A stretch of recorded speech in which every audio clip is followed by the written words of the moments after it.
जल्दी जल्दी चला जाता हूँ, खेत जोत कर आ जाऊंगा। बारिश आने ही वाली है, सारा काम पहले ही निपटा लूं, नहीं तो बाद में दिक्कत हो जाएगी। अरे बाप रे, बस लगता है कि कुछ देर में बारिश भी हो जाएगी। आसमान भी काले हो गए हैं।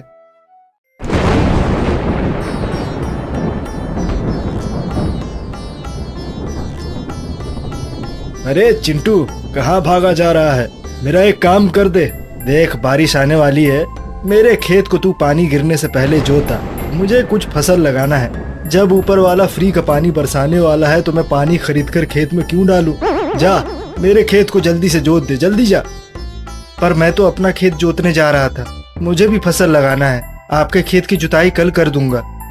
अरे बरसात का मौसम आने ही वाला है, अब तो हर रोज बारिश होगी, तो तू अपना खेत कल जोत लेना। जा, आज मेरे खेत पर काम कर दे। एक पड़ोसी ही तो अपने पड़ोसी के काम आता है ना। जा।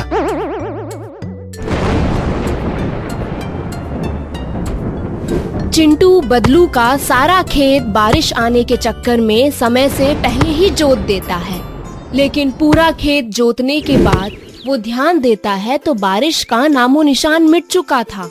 आसमान बिल्कुल साफ होकर धूप दिखने लग गई थी। अरे ये क्या हुआ? वापस धूप निकल आई। अभी कुछ देर पहले तो घने बादल थे।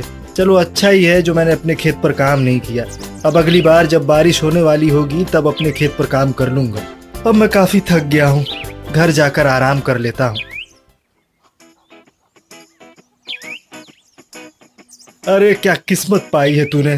तेरी मनहूसियत की वजह से आज बारिश भी नहीं हुई। तेरा ही मन नहीं था मेरे खेत में जुताई करने का, पनौती कहीं का।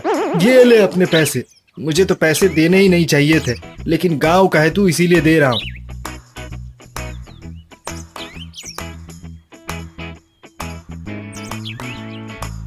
आ गए?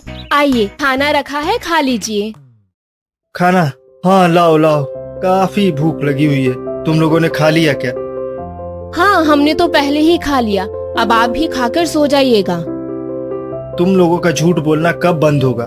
मुझे पता है कि तुम लोगों ने एक बार सुबह में ही खाना खाया था, उसके बाद अभी तक कुछ भी नहीं खाया। मैं भी कितना निकम्मा हूँ, अपने घर वालों का पेट नहीं पाल पाता। माँ, ऐसा क्यों होता है? मैं तो सबकी मदद करता हूँ, पर भगवान मेरी मदद क्यों नहीं करता? अभी तक पैसों की दिक्कत खत्म नहीं हुई। बेटा, सब ठीक हो जाएगा, सब ठीक हो जाएगा। भगवान पर भरोसा रख। आज बुरा वक्त है तो क्या, कल अच्छा वक्त जरूर आएगा। तू बस कभी किसी से बेईमानी मत करना। हे भगवान, माँ की बात सच हो जाए बस। मैं तो यही चाहता हूँ कि मैं अपनी पत्नी और माँ को खुश रख पाऊँ बस।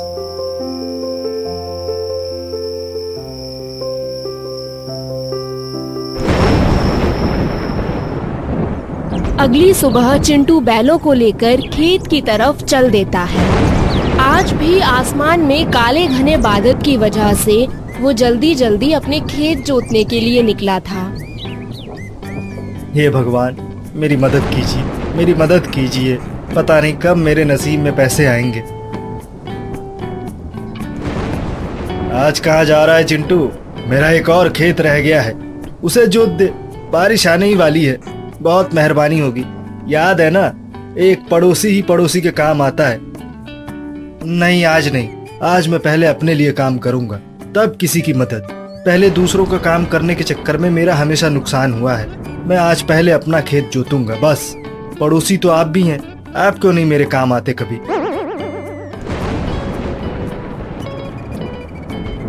बहुत बोलने लग गया है ये चिंटू, इसका कुछ करना पड़ेगा।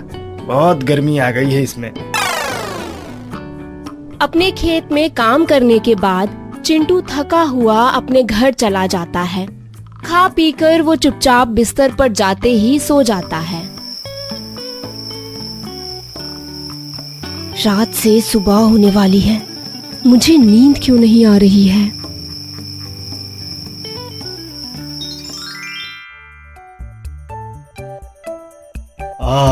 आ जाओ, आ जाओ।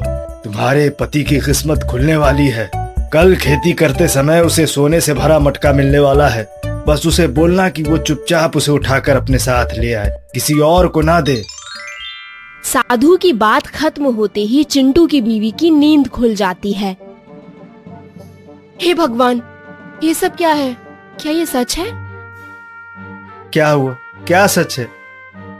मैंने सपने में देखा, एक साधु मुझे बता रहे थे कि आपको आज खेती करते समय एक सोने से भरा मटका मिलेगा। वो मटका आप सीधे घर ले आना बस। बकवास। ऐसे कितने सपने मैंने देखे होंगे, आज तक मुझे तो कुछ नहीं मिला। सपने कभी सच होते हैं क्या? अगर भरोसा नहीं तो माँ से पूछ लो, भोर के समय देखे जाने वाला सपना सच होता है या नहीं? हाँ बेटा, भोर के समय का सपना ज्यादातर सच ही होता है। बहू की बात मान ले, अगर इसका सपना सच हुआ तो बहुत अच्छा, और नहीं हुआ तो नुकसान क्या है? चलो, जब दोनों कह रहे हैं तो क्या पता ये बात भी सच्ची हो। भरोसा करके देखने में क्या जाता है। कुछ देर बाद चिंटू फावड़ा लेकर खेत में पहुंच जाता है और अपने काम पर लग जाता है। लेकिन ये खेत तो माधव चाचा का है। अगर इसमें सोना मिलेगा तो ये तो उनका हुआ ना, मैं कैसे ले सकता हूँ? ठीक है, अगर कुछ मिला तो मैं बेईमानी नहीं करूंगा। मैं सारा सोना माधव चाचा को दे आऊंगा। चिंटू खेत में खुदाई करना शुरू कर देता है। बहुत देर तक काम करने के बाद भी उसे कुछ नहीं मिलता। अब वो थक हार कर अपना काम पूरा होते ही घर चल देता है। मैंने कहा ही था कि ये सब सपने कभी सच नहीं होते। मेरी बात तो मानता ही नहीं है कोई। क्या हुआ रे चिंटू, कौन तेरी बात नहीं मान रहा? क्या बताऊं, मेरी पत्नी ने सुबह सुबह एक सपना देखा कि आज मुझे खेती करते हुए सोने से भरा मटका मिलेगा। मैंने माधव चाचा के खेत में इतनी खुदाई कर दी, लेकिन कहीं भी सोना नहीं मिला। सपने में जो देखते हो वो सच थोड़ी होता है, बुद्धू कहीं का।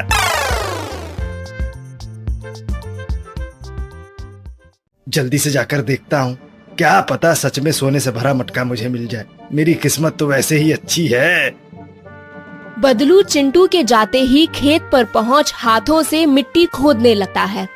अचानक ही उसे मिट्टी के नीचे एक मटका दिखाई देता है, जिसे बाहर निकालते ही उसमें से खतरनाक कीड़े निकलने लगते हैं। छी छी छी छी, इस चिंटू के बच्चे ने मुझे बेवकूफ बनाया है। इसी ने ये मटका मेरे लिए छुपा दिया होगा। अब मैं इसको बताता हूँ। आज रात मटका ले जाकर चिंटू के घर में फेंक दूंगा, फिर सारे कीड़े उसे मजा चखाएंगे। रात होते ही बदलू मटका ले चिंटू के घर पहुंच जाता है। चिंटू अपनी पत्नी के साथ गहरी नींद में सो रहा था। दरवाजा खुला देख बदलू मटका घर के अंदर फेंक वहां से भाग जाता है। ये सब क्या है? सोने? ये किसने फेंका? हे भगवान, तुमने मेरी सुन ली, मेरी किस्मत खुल गई। देखा, मैंने कहा था ना कि सोने से भरा मटका आपको जरूर मिलेगा। आपने इसे पाने के लिए पूरी मेहनत नहीं की, लेकिन जो किस्मत में लिखा था उसे कोई नहीं टाल पाया, और सोने से भरा मटका आखिरकार हमें ही मिला।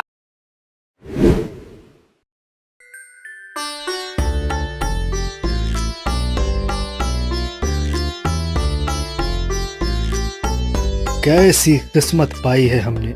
ना तो ये राजमा चावल खाने आता है कोई, और ना ही मुरमुरे खाने। रोज के हिसाब से देखें तो हमारा नुकसान ही हो रहा है। जितने का सामान बनाते हैं उतना तो बिकता ही नहीं। हाँ, 2 महीने हो गए हैं, पर अभी तक मुनाफा देखने को नहीं मिला। क्यों ना हम हफ्ते के 2 दिन ही ये खाना बेचें, बाकी दिन कुछ और करने की कोशिश करेंगे। मैं भी यही सोच रहा था। बेटी के लिए बचाए पैसे से कुछ और करने की कोशिश करूंगा मैं। अगर दूसरा काम निकल पड़ा तो ये ठेला लगाना हमेशा हमेशा के लिए बंद। मोहन और मोनिका शाम होने के बाद अपने घर चले जाते हैं। मोनिका अपनी बेटी गुड्डी को पैसे के बारे में सारी बातें बता देती है। गुड्डी माँ की बात सुनते ही पिता के पास पहुँचती है और उनसे कहती है, पिताजी, माँ ने बताया कि आपने मेरी शादी के लिए जो पैसे बचाए हैं उसका इस्तेमाल अपने नए बिजनेस के लिए करने वाले हैं। हाँ बेटे, मुझे समझ नहीं आ रहा कि अगर वो पैसे इस्तेमाल कर लूंगा तो तुम्हारी शादी के समय दिक्कत होगी। आप आने वाले समय के बारे में बिना सोचे पैसे का इस्तेमाल कर लीजिए, शादी की बात तो देखी जाएगी। मोहन ने नए काम के लिए पैसों का जुगाड़ तो कर लिया, लेकिन उसे समझ नहीं आ रहा था कि वो किस तरह का काम करेगा। आज तक उसने सिर्फ राजमा चावल और मुरमुरे ही बेचा था। क्या काम करूं, मैंने तो राजमा चावल के अलावा कुछ और बनाना सीखा ही नहीं। अब पैसे हैं तो समझ नहीं आ रहा कि काम क्या करूं। मोहन अपने आप से बात कर रहा था। इसी बीच उसके ठेले पर एक आदमी राजमा चावल खाने आता है। अरे 2 दिन से कहाँ थे, मैं तुम्हारा इंतजार कर करके परेशान हो गया। अब मैं ये ठेला हफ्ते में 2 दिन ही लगाता हूँ, इसीलिए मैं आपको दिखाई नहीं दिया होऊंगा। इससे कोई मुनाफा नहीं हो रहा। ये जगह ही ऐसी है, अगर कोई काम करते हो तो जगह का भी अपना महत्व होता है।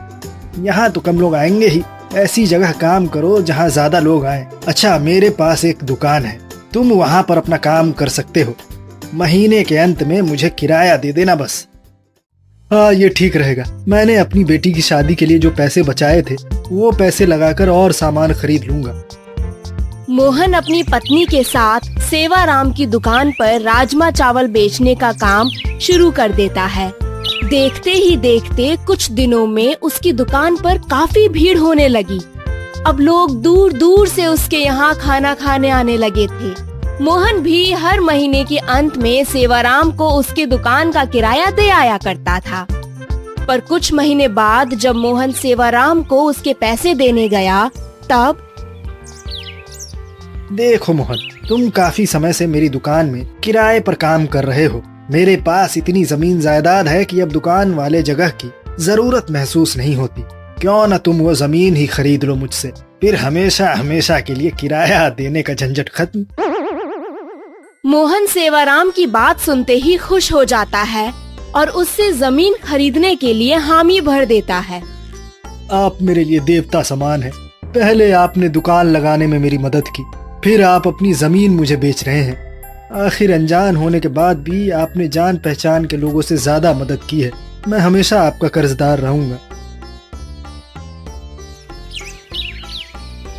अगले दिन ही मोहन सेवाराम को उसके जमीन का सारा पैसा दे देता है।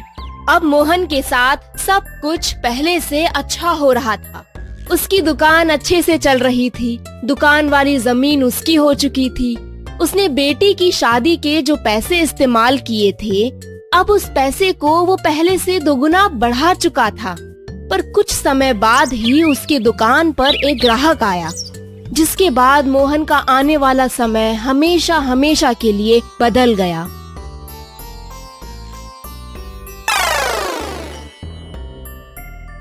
अच्छा, ये दुकान किराए की है या तुम्हारी है? साहब, ये अब मेरी दुकान है। पहले सेवाराम, जो कि मेरे लिए देवता समान है, उनकी थी, पर उन्होंने ये दुकान और जमीन दोनों मुझे बेच दी। अच्छा ठीक है, ये लो खाने के पैसे। मोतीराम चुपचाप मोहन को पैसे दे बिना कुछ बोले वहाँ से चला जाता है। कुछ देर बाद ही वो एक पुलिस वाले के साथ वापस उसी दुकान पर आता है और मोहन को लुटेरा बताते हुए उसे गिरफ्तार करने के लिए कहता है। साहब, ये लुटेरा मेरी दुकान और जमीन पर कब्जा कर इसे अपना बता रहा है। मैं कुछ समय बाद शहर से क्या लौटा, यहाँ तो मेरी जमीन ही लुट गई। आप इस निकम्मे को गिरफ्तार कर लीजिए। पर साहब, ये दुकान तो सेवाराम जी की है। मैंने उन्हें पूरे पैसे दिए हैं इस जमीन के। भरोसा नहीं तो आप मेरे साथ उनके घर चलकर पूछ सकते हैं। पुलिस वाला मोहन और मोतीराम सेवाराम के घर की तरफ चल देते हैं। जब तीनों उसके घर के बाहर पहुंचते हैं तो सेवाराम के दरवाजे पर ताला लगा हुआ देख पुलिस वाला गुस्से में बोलता है, हमें बेवकूफ बना रहे रे, यहाँ तो कोई रहता ही नहीं, ताला लगा हुआ है, देख ले। हो सकता है कहीं गए हो, एक बार इनसे पूछ कर देखता हूँ। भाई साहब, यहाँ सेवाराम जी रहते थे, वो कहाँ गए? वो तो कब कहा ये गांव छोड़कर भाग गया। कितनों के पैसे लूट लिए उसने। राम राम राम राम। सुन मेरी बात, देख भाई, जब तक सेवाराम हमारे हाथ नहीं आता तब तक तो तू ही गुनहगार है, क्योंकि हमें क्या पता कि तू सच बोल रहा है या नहीं। आजा, चल डाकू कहीं के, तुझे अब जेल की हवा खिलाता हूँ। पर साहब, मैं गरीब आदमी, मैं झूठ क्यों बोलूंगा भला? आप मुझ पर भरोसा कीजिए, मुझे एक मौका दीजिए अपने आप को ईमानदार साबित करने का। अरे चल, टाइम खोटी मत करे, सारा ईमानदारी का भूत यहीं उतार दूंगा। चुपचाप चल मेरे साथ और अपने मुंह से बिल्कुल आवाज मत निकालिए अब, समझा? मोहन अगले 3 साल तक जेल में सजा काटता है। तब तक सेवाराम का कोई अता पता नहीं था। 3 साल पूरा होते ही जेल से छूटने के बाद मोहन अपने घर पहुंचता है।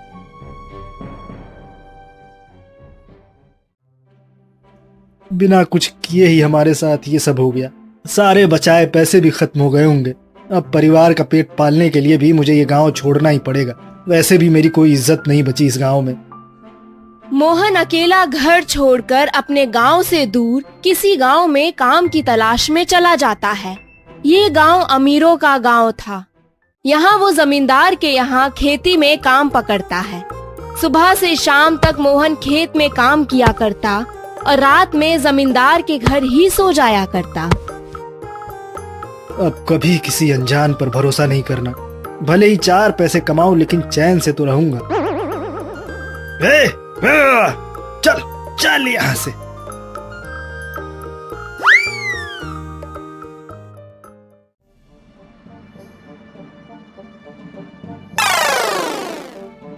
क्या हुआ भाई, क्या किया इसने? ये आदमी 3 साल पहले कहीं से हमारे गांव में आया था।